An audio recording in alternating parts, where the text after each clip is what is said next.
Pemerintah Kota Palembang melalui Badan Pengelolaan Pajak Daerah Kota Palembang mengumumkan penerapan stimulus terhadap pajak bumi dan bangunan bagi wajib pajak di Kota Palembang per 23 Juli 2019. Hal tersebut dijelaskan Kepala BPPD Kota Palembang, Sulaiman Amin.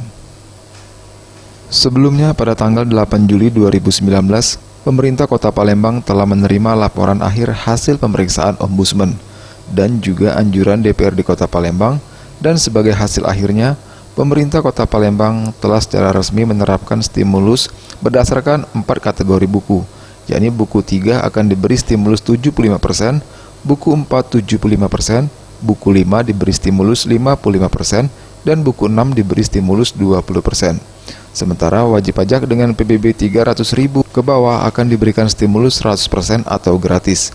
Pemberian stimulus ini sendiri tertuang dalam Perwali nomor 51 tahun 2019. Pemerintah Kota Palembang menyepakati untuk memberikan stimulus PBB perkotaan tahun 2019. Nah, stimulus itu adalah pengurangan otomatis terhadap selisih kenaikan ketetapan pajak, terutama yang ditetapkan pada tahun 2019.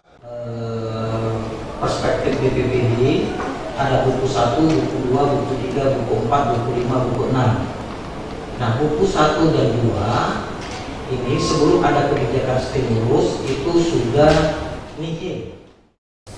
Nantinya wajib pajak akan diberi SPPT baru dengan nominal yang telah disesuaikan dengan besaran stimulus. Dan jika masih keberatan, wajib pajak dapat mengajukan keberatan selama-lambatnya 1 bulan setelah SPPT baru diterima. Tim Liputan, Sriwijaya TV.